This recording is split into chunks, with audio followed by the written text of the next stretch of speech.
gözümüzün nuri ve başımızın tacı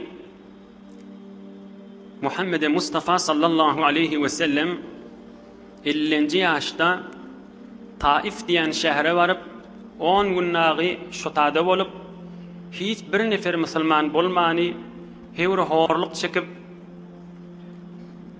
bir bağın içine gelip o tada da Allah Teala yalvarıp o tada da Addas diyen bir sahaba Müslüman bolup barıp Neyneva diyen şehirden Resulullah canı bir gövül hoşluk bolup ondan sonra ferişteler gelipdir kömekçi oleyli sana deyip onun üstüne yeni behrik çık geliyaka bir tofar cınlar da Müslüman bolup kan Resulullah sallallahu aleyhi ve selleme hoşluk bolupdur.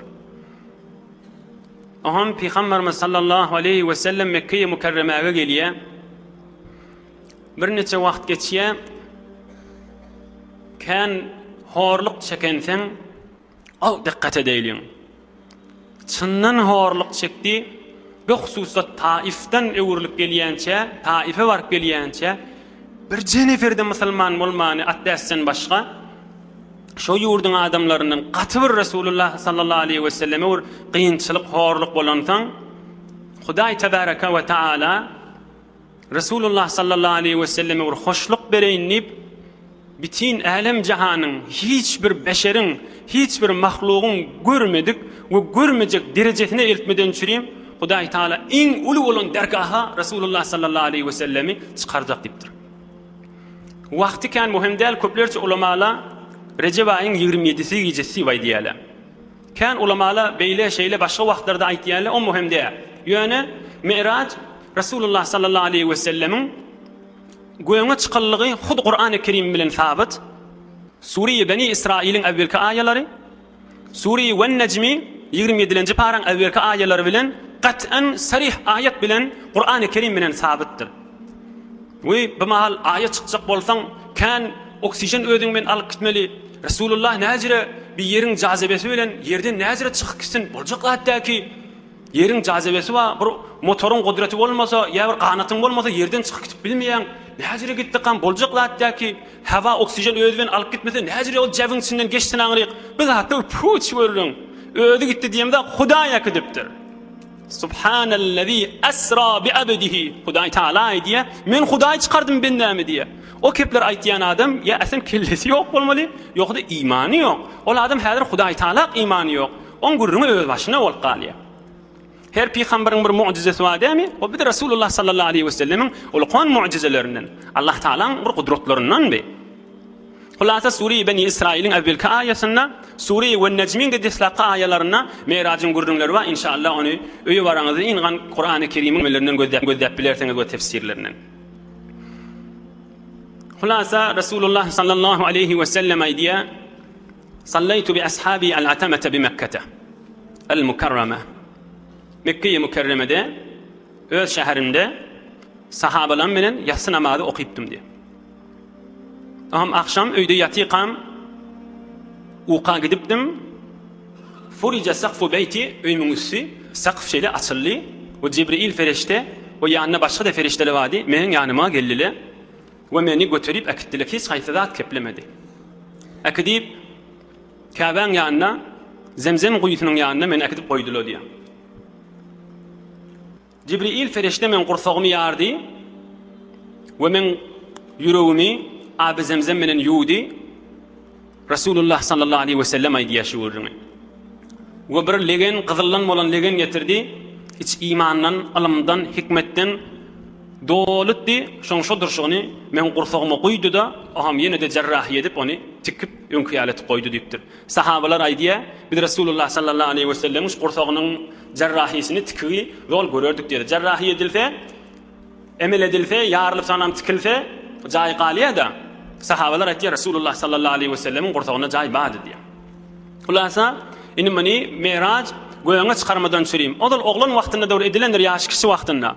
Inni de Mi'rajy göýüňe çykmadan çürüýüm, amadigi tapmadan çürüýüm, päk Allahyň buýrugy bilen gursagyna ilm muradyny, iman muradyny gaýtadan birlegen doldurylyp Resulullah sallallahu aleyhi ve sellem meni oýap, men gursagyma goýup, men ýene cerrahi edip öňküýalet goýdular diýär. Oham bir Burak cennetin minelgesi, cennetin ulagy Attan kiçenrek, eşekten ulurak Burağı getirdiler. Cibril ferişte getirdi. Ve menne minnim yürü vaka gideyli Beytül Mukaddes'e gaşin dedi. Mescid-i Haram'dan inni Beytül Mukaddes'e gaşin uğradı. Resulullah sallallahu aleyhi ve sellem dişinne de huşunna o yollukta öz mübarek cesedi bilen Cibril ferişte kaptanından Resulullah sallallahu aleyhi ve sellem de Burak minip Beytül Mukaddes'e gaşin gittik diye. Aham bir yerik baramızda Hazreti Cibril aytti inzil fesalli. Ey Resulullah ştada düştü 2 rekat namaz okuy dedi. Men de düşüp 2 rekat namaz okuydum. Aham Cibril ferişte aytti ştayı bilýän mi ýeresigini? Ştayı Medine-i Munawwara diýip aýtdy. İnşallah bir neçe ýyldan hicret etip geljek ýeriň sen ştayı diýip aýtdy. Ol Burak cenneti adamlaryň, behişti adamlaryň minelgesi her aýagyny uzadanna, her aýagyny ýere kakyp uranna adam bir göz ýetir mikdarça gitýän boli. Ýöne çap bir neçe saniyede Medine-i Munawwara bar 400 kilometrden gowrak. Hulasa düş diýipdir 2 rekat namaz okuy diýipdir. Okuydum. Metahi Medine-i Munawwara inşallah hicret etip geljek ýeriň diýipdir. Min diýipdir ýene ograýlypdyr. Ograpdyr. Yine gittik, bir yana yettik, düş bitada diýdi. Aha men ne düşdüm, 2 rekat namaz okuydum. Bitayi Tur Sina, Hazreti Musa ala nebina ve aleyhissalatu vesselam beyik Allah Taala bilen hiç pirişte ara düşmäni munajat edip Allah Taala bilen kepleşýän ýeri teberrük bitada 2 rekat namaz okuydum diýipdir. Ýörim min wakyl gideýli. Yine burağa minip yine ogradım. Cibril feriştede men gapdanymda yine bir ýere gittik, düş bitada diýdi. Düşdüm. İnzil fesalli 2 rekat namaz okuydum. Okuydum. Bitayda Beytül Lahm Hazreti İsa ruhullah ala nebiyina ve aleyhissalatu vesselam'ın dünya gelen yeri bitada teberrük 2 rekat namaz okuydum diýipdir. Yer min wörel gideýli. Yine minip ugrapdyrlar. Maksat Beytül Mukaddes'e barmal. Ýolly barýaka bir kerwen gördüm Kureyşinki. Mekkan adamlarynyň kerweni. Özi diýelerini ýitiripdirler. Aham olan birine assalamu aleykum diýip men salam berip geçdim diýe. Resulullah sallallahu aleyhi ve sellem. Ol Mekkan kerwenidir Resulullah'ı görmeyendirler. Öz aralarına aydıptırlar. Hada savtu Muhammed sallallahu aleyhi ve sellem. Muhammed'in sesi geliyor edip tada deyiptir. Salam verip de deyiptir. Resulullah sallallahu aleyhi ve sellem geçip bariyaka şu kerwenin dengesinden geçip gitiptir da. Mung doğru öz başını gurrunu var. Sonra Meraç'tan gelenle gerek bolacak mı bellap koyun. Bulan dengesinden ne geçiyor. Aham Resulullah sallallahu aleyhi ve sellem aydiye. Febeyna ana sairun iza bimra'atin hasiratin an dira'ayha ve aleyha min kulli zina. Aham bariyaka evimizden bir denana çıktı. Aslin kuta, yeni yok, yeni kıyıska. Öyle üstüne tamam bedevlerden, oğudan zatlardan da geyiptir. Fakalet ya Muhammed anzirni. Ey Muhammed bir dur, bir senden bir soruğlum ba, ayçıkladım ba, deydi yankı denana. Hicabı yok. İle açık, yeni de kıyıska. Bet hicab bolup duramamalı. Ya ey Muhammed deyiptir. Dur işim ma deyiptir. Cibril ferişte aydiptir. Sir ya Muhammed. Felem eltefit ileyha. Ey Resulullah, ey Muhammed, onu gözleme, inneme her nâmediyetin, yürüyor yolun minin bol deydi. Ve men ne gözlemedim ve innemedim yolun minin bollum. Ahım yeni bariyakam, sağ tarafından, ya Muhammed deyip kıyırdılar. Dur deyip, Cibril ferişte aytti, ey Muhammed, inneme yolun minin bol deyip. Men yine inneme yani yolun minin bollum. Ahım yeni bir miktar gidiverinde sol tarafından, çift tarafından, ya Muhammed, dur işimiz var deyip aytti. Aham Cibril ferişte aytti, sir ya Muhammed, yolun minen bol, gözleme devrüğünü, inneme, kepleme deydi. Men ne bol ya deyip şurada şunu gittim deyiptir. Aham üç üstü geçti, aham Cibril ferişte aytti, ol disla kuvverin denanan, yeni de yoktu, üstünde de tamam bedevleri vardı, ol dünya deyiptir. Seni Huday Taala'nın dergahına var yakan, seni alıp kalacak bolup, sen fikrini meşgul edecek bolup, Huday Taala yakınlık iltmeyecek bolup, tamam o odallan sen öwüňde bir durdy, sen alıp kalacak boldy. Onu gözläp güýmenen bolsaň, dünýä güýmenip, "Pek Allah Taala'nın muhabbetinden daşa düşüpdün" diýipdir. Ey imanly dogallar, ikimize dersler. Ey imanly dostlar, ikimize dersler. Ey mümin musulman jawan dogallar, ikimize dersler. Oňa muňa güýmenip de Olu yalaňaça, eli yalaňaça güýmenip de beýik Allah Taala'nın muhabbetinden galyp, ikilimiz burnumyza sokup da haramy bulaşyp dünýeden hit bolup geçip gidamaýlyň, ýaxşy jahawasyny jem bolsun. Pek Allah'ın muhabbetinden daşa düşämäýlyň. Emma o sagyndan gyýgyran ola Yahudiler diýipdir. Seni çağırıp bir seni güýmäp Yahudiýeti tebliğ etjek bolýar diýipdir. İslam dini gelenden soňra Yahudiýet boljakmy ýoksa diýipdir. Ol solundan gyýgyranlar Mesihiyeti diýipdir. Sen alyp galjak bolup, ene birlerden çyrin bernamala da dünýänki ol goly ýalaňaç denana Yahudi diýip, Mesih diýip, yerli ýerden musulmançylyga muzahym bolup, her tewar pikirle diýip, her tewar filmle diýip, her tewar zatlary zol goýulypdy. Ýaltaklasaň galarsyň, gözlesen galarsyň. Hazreti Cibril aydıptır, ey Muhammed, döwrüň özüme inneme diýipdir. İnnedin galyň diýipdir. Hulasa, mandan da geçtik, Beytül Mukaddes'e yettik diye. Men Burak'tan düştüm ve Burak'ın bir dakılyan yeri vardı. Tamam peygamberler odal atlı uluglu gelirlerini, atlarını bir dakıyan yerleri vardı. Men Burak'a varıp teberrükan şolun dakıyan yerine men daktım ve içeri girdim. ثم أذن مؤذن وأقيمت للصلاة فقمنا صفوفا فانتظرنا من يؤمنا رواه النسائي. Am Resulullah sallallahu aleyhi ve sellem aydiye azan şekilli ve tekbir aydilli bizde kan adamtık müngden Beyt-i Mukaddes'e adamla vaazı deyiptir. Oham men netifin içine girdim ve de şiptudum kim imam olur kaminne deyip. Şi ulum erkek kim imam olmalı deyip. Resulullah canın pesperliğini ver, mun edebini ver. Men de barakana netifin içine girdim duruverdim diye. Fentazarna men ye'ummuna kim imam olur kan deyip özleştik. فأخذ جبريل بيدي فقدمني. Cibril ferişte men elimden tutup ey Muhammed geç eve şulara imam bolly wagt dipdir. Menne Allahu ekber dip iki rekat namaz okuydum. Şol müňlerçe adamlaryň öwünde durup imam bolup namaz okuydum diye Resulullah sallallahu aleyhi ve sellem. Oham namazdan soňra Cibril ferişte maňa aýtdy. Bilýärmi sen ýygyňdäkiler kimlerdi? Salla halfaka kullu nebiyyin ba'athahu Allahu tebaraka ve taala rawahu an-Nisai. Hudaý taala 100 müňden kän peýgamberliň tamam Hazreti Adamdan ta ahyrky peýgamber sen özüňden önçäki 100 müňden kän peýgamberliň hemmesiniň ruhyny üýşürip ýa-ni saňa ýygyňda üýdürdi diýipdir da. Ta inki tamam peýgamberliň hemmesiniň başydygy hemmelerini ozalla sabit inne aýanyň sabit bolsun diýip.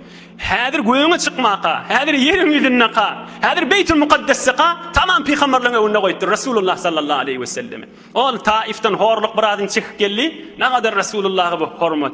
Ey imanly dogallar, ey müminler, ey musulmanlar bir hormaty ber, bir derejeni ber, bir izzeti ber. Hulasa Cibril ferişte elimden tutup men eve geçirdi ve men imam boldum diye. Onum namaz tamam boldy. Biz öz memuriyetimiz ve Hudaý Taala Cibril ferişte büyronunu bitirmeli. Am Cibril ferişte men koltuğuna aldı da indi göğüne gaşyn gitmeli bolduk diye. Bir awadan minelige getirdi, şoňa minip gitmeli. Binäme minelige? Resulullah sallallahu aleyhi ve sellem'in öýde aýdy. Şi insanlar adamla dünýeden geçenne biziň cesedimizde adamla götürüp kabristana gaşyn alyp gitýär we biziň ruhumyzda ferişteli göýüne gaşyn alyp gitýär. Şol basgançak bilen, şol raf bilen biz gitdik göýüne. Başga musulmanlaryň ruhy dol akdilwati biz de şoň menen gitdik. Ve her bir awadan gitdi, Hulasa Cibril ferişte bilen gitdik. Oham ýaşy asmanlara çykamda gowy bir atyň ýyty geldi diýe Resulullah sallallahu aleyhi we sellem. Ey dogunum Cibril bu gowy ýyt nämen ýyty diýip soradym. Asmanlarda kokyp bu gowy ýyt diýdim. Onda Cibril ferişte aýtdy, "Gysgaçga da aýdyn. Ol Firawnyň gyzynyň saçyn darayan bir imanly zenany barmyş. Gysgaçga da aýdyn. Ol imanly zenany imanyny daşyna çykarmaýan. Bir gün şu Firawnyň gyzynyň saçyn darap duqa elinden darak gaçanna bismillah diýipdir bir riwayatda. Bir riwayatda da kafir dargady diýipdir darak gaçanna. Oham Firawnyň gyzy aýdypdyr. "Näme diýdin?" diýipdir. "Men dädime Hudaý diýmeýärmi sen?" diýipdir. Oham ol ýank imanly hele aýdypdyr, gyýratyna minip, "Sen dädiňden Hudaý boljakmy?" diýipdir. "Men, sen we dädiň we alam jahanyň Hudaýy Allahul Celallar" diýipdir. Hulasa men dädesine aýdypdyr Firawna. Firawna "Hey hele imandan çyk" diýipdir. "Çykmaryn" diýipdir. "Kan azap beripdir, çykmandyr." Ahir adam seni oğlan uşağını odoklarını diýipdir. Oklaga diýipdir. Adam seni odoklapdyr bir imandan dänmendir. Olkan oğlanlar bardyr, odoklapdyr imandan dänmendir. Bir emdip duran çagasy barmyş, şonu tutup oklajak bolanna ýanky zenany bir kütküripdir. Am oğlanjyk kepläpdir. Dilwitmäni keplen çagaň biri ýeriň ýüzünde şo. "Ey ene, güýmenme" diýipdir. "Oň içinde cennet görünüp atýy" diýipdir. "Okla" diýipdir, "Özüň dokla içine gitse boluş" diýipdir. Aham şondan onu oklap, şudur şunu eğer heley oğlan uşak odun içine erip gidipdirle. Olanny gitti, şolaň ruhunyň atry 2000 ýyl geçdi mahal diýipdir. Häzirde asmanlarda kokyp gezbädi diýipdir. Hudaý üçin edilen zat wefalydyr. Emma insan üçin onu muny günah ýeri bilen hay we edip güldürjek bolsak, insanyň wefasy ýokdur. Ey jowan dost, ýaxşyca eşitdi gal. Maňa meňdeş insany güldüreniň menen eline zat gelmez.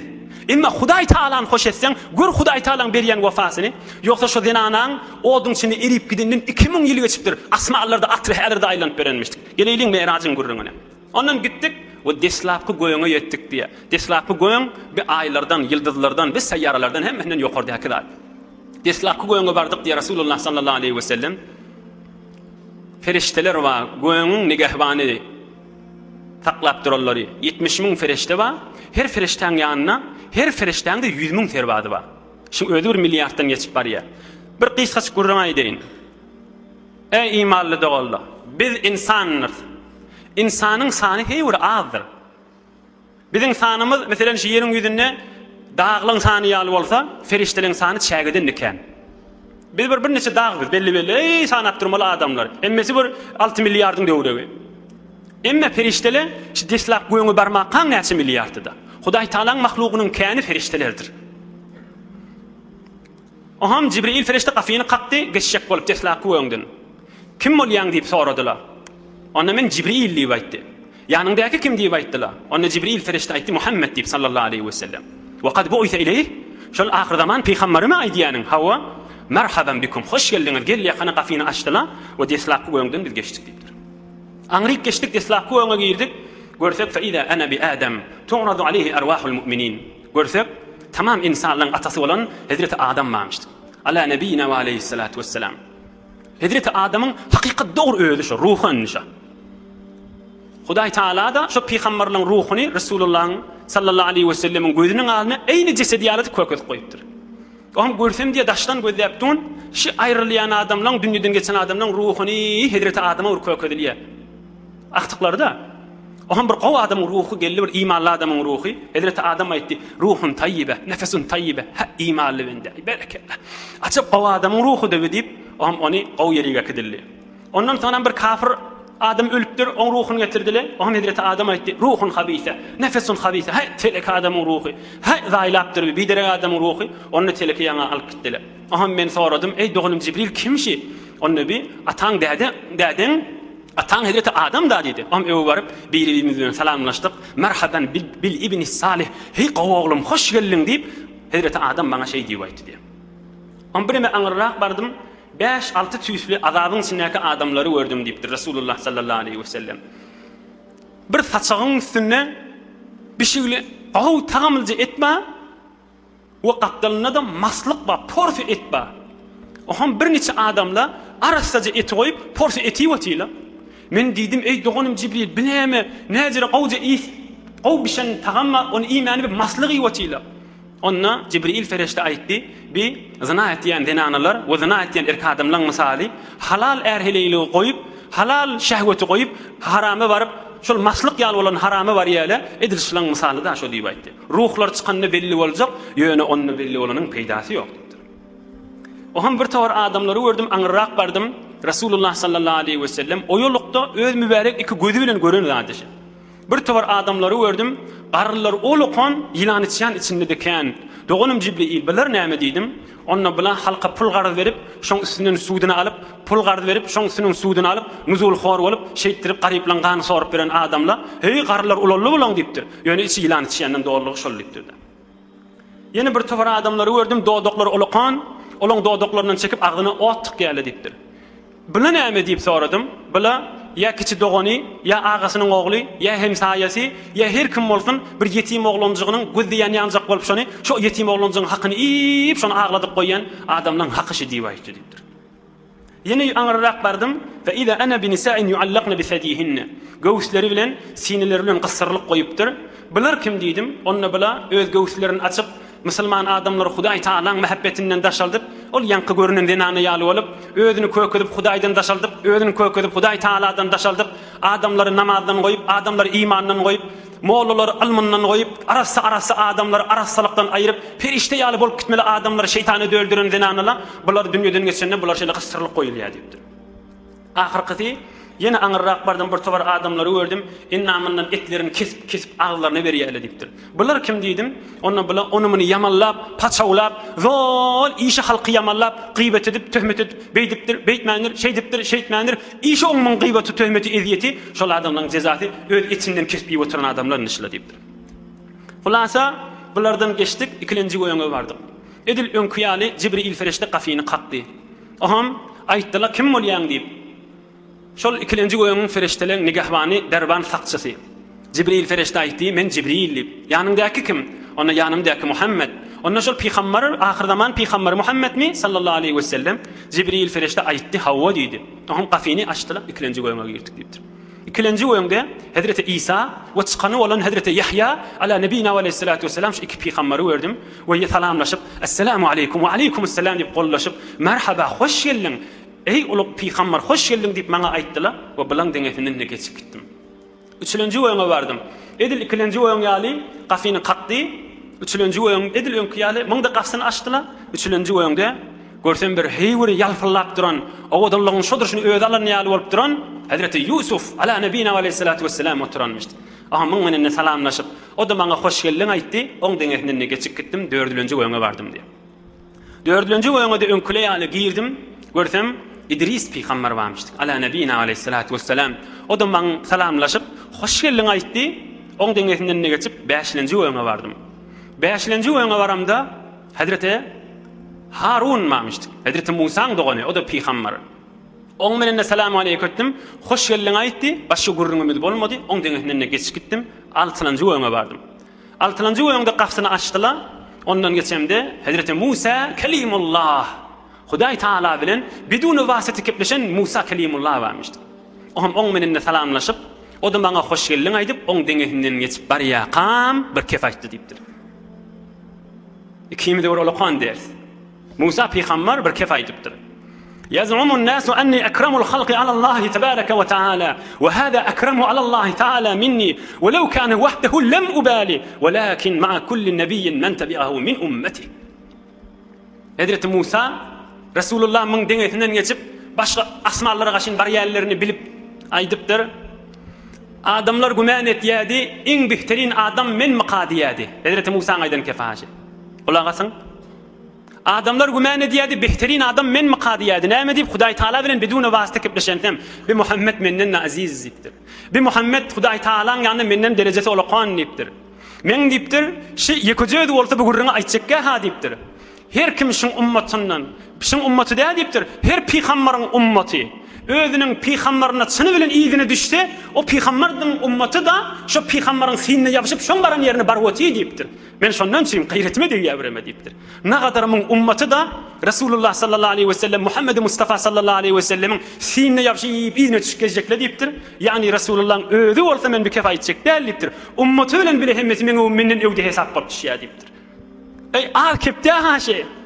Ahir zamanında yaşap bilen imanlı doğallar. ولو كان وحده لم أبالي. Hazreti Musa aydan kefşi. Şu Resulullah'ın yokacağıdı olsa gurruna çekkemen niptir.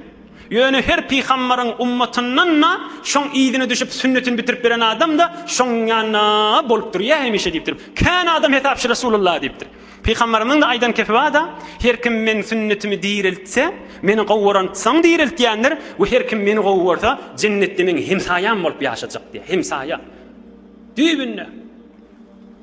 İnhe bir de billerden süreyim der. Hulasa mın denetinden ne geçtim? 7. oyuna vardım diye. 7. oyun asmalın en ahirkisi. 7. oyunda kafin kalktık. Yeni de önküle yağlı kafini açtılar. Oham görsem Resulullah'ın qarr atası kim? Hazreti İbrahim Halilullah ala nebina ve aleyhissalatu vesselam arkasını Beytül Ma'mur'a verip otuydu deyiptir. Beytül Ma'mur yani Kabe'nin doğru üstüne feriştelerin Kabe'si. Bizim Kabe'miz etekte Mekke-i Mükerreme'de şon doğru üstünde Beytül Ma'mur var. Ol feriştelerin ibadet etti yani. Feriştelerin taşına tavaf etti yerleri. Oham görsem Beytül Ma'mur'a arkasını verip otuydu deyiptir İbrahim Halilullah. Beytül Ma'mur yani feriştelerin tavaf etti yani. Senetli vurrun şu feriştelerin kâlligini bilecek bolsak. Şol Beytül Ma'mur'a güne 70 bin ferişte giriye Resulullah'ın aydan ferişi. Bizim de sanımız yoktur ha. Yerin yüzünde adamın sanınağı.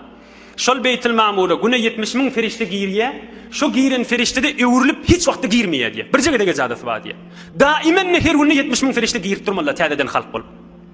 Bizim saniyen tesbihlemizden ferişte halk boluyor. Okuyan namazlamızdan ferişte halk boluyor. Elhamdülillah Allahu Ekber'lemizden ferişte halk boluyor. Ne feriştelerin sanından şide. Oham İbrahim Halilullah bilen selamlaştım. Oğlum hoş geldin dedi. O da Resulullah sallallahu aleyhi ve sellem 20 arkasından anırdayak atası da. Oham aydıptır İbrahim Halilullah bizlerden sürünmeren bir targıdı varmıştı. Ya Muhammed sallallahu aleyhi ve sellem akri ummeteke minni es-selame. Ummetime men taraftan salam aytdiptir. وأخبرهم أن الجنة طيبة التربة عذبة الماء وإن غراسها سبحان الله والحمد لله ولا إله إلا الله والله أكبر ولا حول ولا قوة إلا بالله. أمتنا من تربتن سلامي وشو رأيت جنة يري ومهي ورقودر سود فيجدر إكمل آماد يري تختر سن إكمل فده سبحان الله الحمد لله لا إله إلا الله الله أكبر لا حول ولا قوة إلا بالله كان يصلى ديرتلرنا دير ديبتر من تربتن سلام ديتر شنو أمتنا إشتر ديبتر خلاصة يدي وين geçer de hemmesini. Resulullah sallallahu aleyhi ve sellem aydiye 3 saatte şu goyonda gördüm diye. Bire her goyonga barsam azamat bilen yazıqlı di la ilahe illallah Muhammedur Resulullah. Her goyonda görürdüm şunu diye. İkincisi tamam goyonlarda feriştelerin tesbihini eşderdim. Subhanal aliyyil a'la subhanahu ve taala. Ulu olan belki uluraq olan Huday Taala ayıptan ve naqsan pakdir. Huday Taala'da hiç ayıp olmaz deyip tamam feriştelerin tesbihini zol eşderdim diye. Üçüncüsü ما مررت بملأ من الملائكة ليلة أسري بي إلا قالوا مر أمتك بالحجامة الإمام أحمد وابن ماجه والحاكم. Her perişte tatashıp durun, her perişte bilen gurrundeş olup durun, bana ayttılar, ummatına eşittir hicamet etsinler deyip ayttılar deyiptir. Hicamet diyen arkasından çırtıp çıkan alayanlarla tebiple biliyendir. Şol innamındaki ülganın ayırıp adamın katı halim olmağı, bütün innamından derdi ayrılmağa sebep. Yine Resulullah sallallahu aleyhi ve sellem meyraca gidenne sağlığımızdan şimdi alqaydan savgadı da. Uluqan bir dertlere dermanında hicamet etmek ülganını arkandan livan koyup ayırmak da ülganını. Hulası perişte şu tataşan perişte bana aytti ummatına eşittir hicamet etsildi deyiptir. Durşuna sağlıktan süreyim qavda. Bulardan ne geçtik? Cibril ferişte yürüyünni 7 kat asman tamam oldu cennete var illiği aytti. Thumma ilal cennet fastaftaha. فقيل من هذا؟ قال جبريل ومن معك؟ قال محمد صلى الله عليه وسلم. Oham cennetin qapısını qaqqdı. Oham saqçısı aytti, saqçısının adı näme? Ridwan. Kim olyan dedi. Onunla ben Cibril aytdım. Yanındaki kim? Yanımdaki Muhammed sallallahu aleyhi ve sellem. Ve kad ursile ileyh. Şu ahir zaman peygamberim hava qafini açtı deyiptir. Mahtum ol işan aydiyandır. Mi'racın gecesi seyri baranda ol Cibril emin bile yörenne. Cennet qapısına gelip duranna Bismillah deyip iyişik açtı Muhammed sallallahu aleyhi ve sellem. Aham Resulullah sallallahu aleyhi ve sellem o yolukta açık öz mübarek cesedi bilen, mübarek bedeni bilen Bismillah deyip de cennetin içine giriptir sallallahu aleyhi ve sellem. Cennete girimde bir qıydı yort qaytdı bana qaşinya. Fastaqbalatni cariyetun. Bir qıydı olan yortip qaytdı deyiptir. Salamlaştık. Limen anti? Sen kiminki deyip aytdım. Bir hur qıydı. Kiminki olyan dedim. Ona aytdı. Ana li Zeyd ibn Harisa. Ol geçen heftede geçenler Resulullah Taif'e gidenne bir cavan sahaba nämetdi. Resulullah'ın arkasında durup hay vurman, hay degmen, hay vurman, hay degmen, hay vurman, hay degmen diýmedi mi? Men şoňky diýdi Hudaý Taala mani septet koydu şondan süreyim diýipdir. Bir näçe ay mundan ol Taif'ten Yelyaqa vurulup yenjilip qaytdylar da hatta Resulullah sallallahu aleyhi ve sellem mübarek aýagy dağda qanady. Ol Zeydin tamam mübarek kelledi bedenin şodur yara bolupdyr. Hay vurman, hay degmen, hay vurman, hay degmen diýen Zeyd diýen sahaba, cawan sahaba men şoňky diýipdir. Sonra Peygamberimiz Meraç'tan gelenne Zeyd'e sataşan aydıptır. Ay boşluk deyiptir. Cennette Huday Taala sana teyyarlan bir hurgıydı gördüm menen gördüm deyiptir. Öňden çykdy cennete girende deyiptir. Der salaylyň Hudaýyň wefasy vardır. İnsan bir wefadır. Onun meni dogry däl yerden güldürenimizden Hudaýymyz hoş edeýliň. Hudaý Taala bize wefa berjekdir. Beýleki hoşlygy ýadymyzdan çykarmaýlyň. Ol hoşlygy ike, ol hoşlygy ike ol hoşlygy ki ondan sonra hiç narahaty yok. Oham aňyrak bardım. Inna a'taynakal kawsar wa şol kawsar arğyn maňa kökedili. Kawsar suw kökedili. Kawsar arğyndan içdi Muhammed diýenler mahtum bolýan sallallahu aleyhi we sellem. Ine sana berilen kawsar şidip menne gözüme kökezili diýipdir. Oham gelýär bir ses eşitdim diýipdir Resulullah sallallahu aleyhi we sellem. Faqultu ma hada? Binäme özi ýok sesi var diýdim cennetin içinde. Onun Cibril aytdı, "Hâzâ belâlul muezzin." Azançı belalın kavuşunun sesi. O da kanaydandır tefsir klasymynda. Azançı belalın kavuşunun sesidir. Bigat horluk çekdi, bigat vurully, bigat yenjilli, bigat qılgynyň üstüne, çägäň üstüne qursagyny daşlar goýully. Hâzâ belâlul muezzin. Cennetin içinde kavuşunun sesi aýlanyp Hudaý Taala'dan Hudaýyň hoşlugyny tapsak, Hudaýyň wefasy bardyr. İnsanlar bir wefadyr.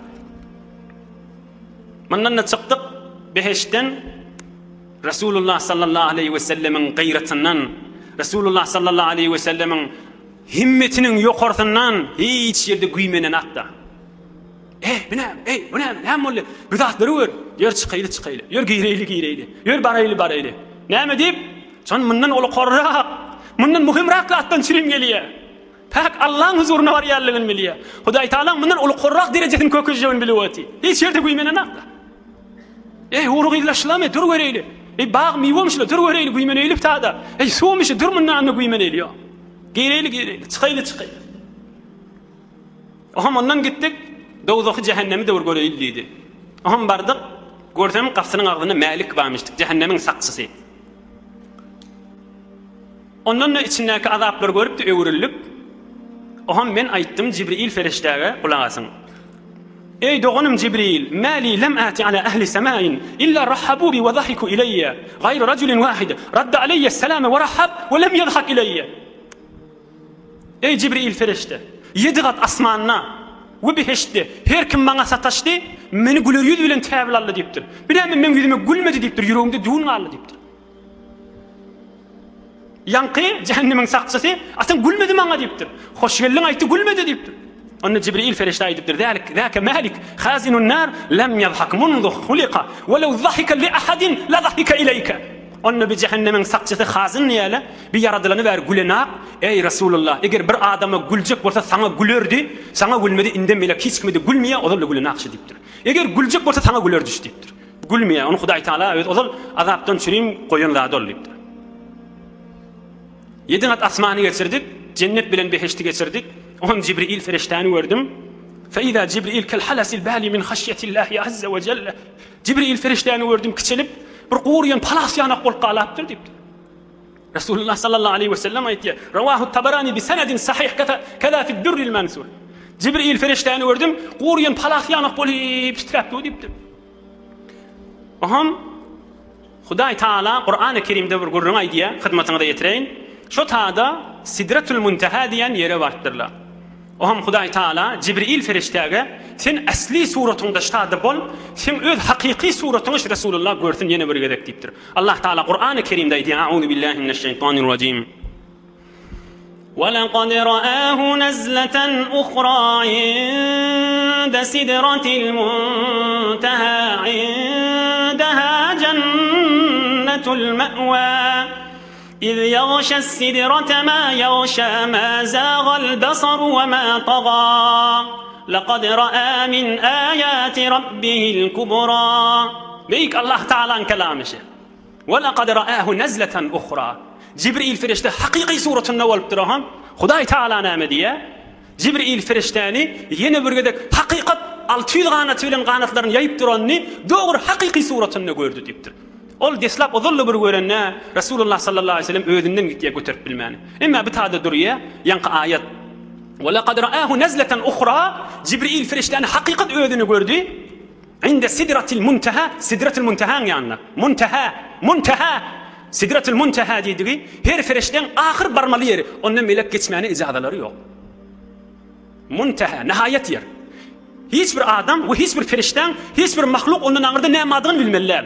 Ahirki yer şu muntaha. Hud Qur'an-ı Kerim aýdýar. "İz yaghşa sidrata ma yaghşa." Oham şu sidrat diýen ulu owadan bagy tamam ferişleri örtüp durdu diýipdir. Goýaňdaky ferişleri Allah Taala'dan derhast etipdirler. Ahir zaman peýgamberi bizi görüp ziyaret etjek diýipdirler. Oham Hudaý Taala ziyaret etjekleri şol bagyň daşyna Sidratul Muntahada üýşagan diýipdir. Rasulullah sallallahu aleyhi ve sellem Jibril feriştäni haqiqi suratyny görüpdir. Sidratul Muntaha da şodur şu feriştelerden hemmeti Rasulullah sallallahu aleyhi ve sellem görüp salam berip şu öz ýakyndan görjek diýip Hudaý Taala'dan ejazet edilen ferişteler. "İz yaghşa sidrata" Sidraty örtüp durdy, "ma yaghşa" o weýle kan ferişteli örtüp durdu diýipdirler. Milyarta belki aňyrty näçe gitsen gidip bermeli, onu Hudaý Taala bilmeli. Hudaý Taala näme diýär? Bila aýdýar: "Ma zagal basar we ma taga." Ol Rasulullah görenni ýalňyşmady, dogry görmeliğini gördü we men ijazat beren zadymy dogry özüni gözledi, gapdalyny gözlemedi diýipdir. We ijazat beren zadymdan artykmazyny gözlemedi, şu ijazat beren zadymyň hud özüni dogryja gördü, ýalňyşmady dem diýip Hudaý Taala Rasulullah sallallahu aleyhi ve sellemi gözüde ýalňyşmady we haqiqatda görelligini Qur'an-ı Kerimde sabit edip aýtýar. Metni Qur'an-ı Kerim şu: "Ma zagal basar we ma taga." Gözi ýalňyşmady, döwrewini gözlemedi, aňalyp barşyna hakyky ödüni gördü diýär. Jibril feriştäň Sidratul Muntaha, jenneti, cehennemi laqad ra'a lab gözi bilen gördü min ayati rabbih. Hudaýyň gudratynyň el-kubra ulu gollaryny gördü diýipdir. Allah'ın kelamı şeýle okuýanym. Ohan Jibril ferişte Resulullah sallallahu aleyhi ve sellem aýtdy: "Inni rakettik Sidratul Muntaha gittik. Hatta intaha bi ila al-hijab al-akbar inda Sidratul Muntaha." Sidratul Muntaha'dan beýrek gittik. Hijab-ı ekber wady, ulu hijab. Qala Jibril: "Taqaddam ya Muhammed sallallahu aleyhi ve sellem." Qultu ya Jibril: "La bal anta taqaddam." Hom bir ýerik bardyk. Hom Jibril ferişte aýtdy: "Ey Muhammed, inni mende melek ödüň gitdi." Hom men aýtdym: "Ey doganym Jibril, bu kadar men bilen ýoldaş boldum. Ýok, seni wagt, seni dol ýol açyp gelýärdiň" diýdim. Qultu ya Jibril: "La bel ente taqaddam, seni geçmeli aýtdym." Onda Jibril aýtdy: "Ala ya Muhammed, la yenbaghi li ahadin gayrika an yujawiza hada al-makana wa anta akramu ala Allah Taala minni." Ey Muhammed, bundan aňyrda hiç kimin ezazaty ýok, geçme. Fakat sen ezadaňma. Ey Muhammed, mert bol, git bundan aňyryk diýip aýtdy diýipdir sallallahu aleyhi ve sellem. Hazreti Sa'di aleyhi rahma aýtdy: "Bedu goft salary Beytul Haram, ki ey hamile vahi berter haram. Çodar dosti muhlisem yafti, inanam ze sohbet çera tafti. Be gofta ferater mecalem neman, bimandem ki nuruye balem neman. Eger yek sere muy berter perem, furuğu tecelli besuzet perem." Hazreti Sa'di aleyhi rahma aýtdy: "Bir derece baranna Resulullah sallallahu aleyhi ve sellem aýtdy: "Hey Jibril, näme gallyň?" diýdi. Çodar dosti muhlisem yafti, inanam ze sohbet çera tafti. Maňa ýoldaş bolup gelýärdiň. Inni näme nime rafiq nime boldyň. Inni näme gallyň ýür diýdi. Be gofta ferater mecalem neman, bimandem keniruye balem neman.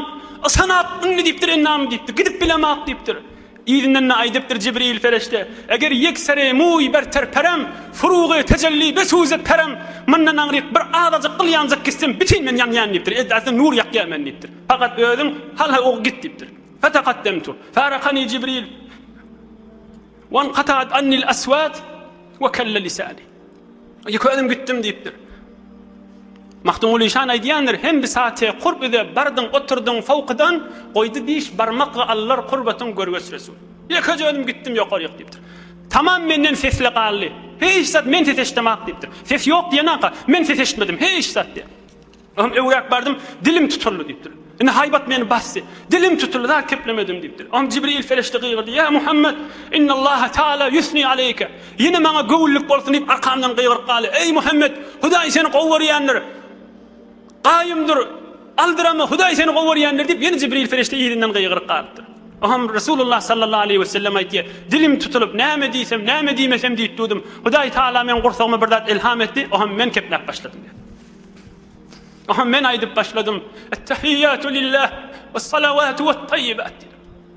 Hudaýa, Hudaýwanda tamam dilim menen ibadetlam, tamam bedenim menen ibadetlam, tamam malym menen ibadetlam. Hudaýa sen aýdyşyňa görä başardyňdan etdim, sen razyçylygyňdan çürüm etdim diýipdir. Ettehiyyatu lillah, dilim menen ibadet edelim, sen hoşlugyňdan çürüm, sana ben delige deýin diýip. Was-salavatu, bedenim menen ibadetlamda şeýle, wat-tayyibat, malym menen, pulum menen ibadetlamda Hudaýa sana diýdim. Hudaý Taala aýtdy: "Esselamu aleyke eyyuhen nebiyyu ve rahmetullahi ve berekatuh." Ey Resulullah, dilin ibadetini getirdiň, sana men salamym bolsun oň beraberine. Bedenin menen ibadeti getirdiň, ve rahmetullah, Hudaýyň rahmeti bolsun sana. Malyň menen ibadet getirdiň, ve berekatuh, oňa da bereketim bolsun diýipdir. Üç zadyň beraberine üç zat berdim diýipdir. Ettehiyyatu lillah was-salavat wat-tayyibat. Üç. Esselamu aleyke eyyuhen nebi ve rahmetullah ve berekatuh. Bir de üç var. Aham Resulullah sallallahu aleyhi ve sellem aýdy: "Hudaý Taala ýene gursagyma goýdy, ummatymy ýadyma düşdi" diýipdir. Hudaýa, "Esselamu aleyna ve ala ibadillahis salihin." Hudaýa maňa desen salamyň bolsun. Tamam salyk ben diline de bolsun diýipdir. Inni küweljekle de, öňkü geçelle de, tamam periştele, ýerdäki göňdäki hemmelerini. Ohammyny tamam göňdäki perişteler eşitip, bütün milyardlarca ferişteler gıygırışıp, "Eşhedü en la ilahe illallah ve eşhedü enne Muhammeden abduhu ve resulü." Hemmesi gıygırışıp verttirler. Bizim iki rekette okuyan duamızı görsene. Bizim iki rekette Allah Taala bilen etýän münazatymyzy görsene. Bizim iki reketin içinde Resulullah'a berýän salamymyzy görsene. Bizim 2 reketde oturup tamam periştelen kelime şehadetini aytışmadık görsene. Ey can dostlu dünya bilen çalışıp olacak. Ay portu dünya ne bolturmun beraberine aydar yani. Aslında cennet bilen çalışıp olacakmışsın. Aslında ne bilen çalışıp olacak işine. Biz her 2 rekette gece onu okuyup bas Hudaý Taala huzurunda durup eşdiýändir namaz beýraja mümin diýip oturup meýraşda duran ýaly edip bir ruhumyz asmanly oturup okuyup bassa. Oňa girtek ýöne beter güründen çykmaly boljaklar. Oham Hudaý Taala aýtdy, inşallah 5 dagadan tamam eder. Oham Hudaý Taala aýtdy: "Âmenar-rasûlu bima unzila ileyhi min rabbihi vel mu'minun kullun âmena billahi ve melâikatihi ve kutubihi ve rusulihi la nuferriqu beyne ahadin min rusulihi." diýip Hudaý Taala aýtdy. Oham aýtdy: "Sel tu'ta ya Muhammed." Ey Muhammed, dileğin bolsa dile, näme dilesen berjek diýipdir. Am Rasulullah sallallahu aleyhi ve sellem aýdypdyr. "Gufranaka rabbana ve ileykel masir." Hudaýa senden dilegimiz bilen günämiz geçsen bolýar, biz sana ýöwürlüp barjak diýipdir. Berdim diýipdir.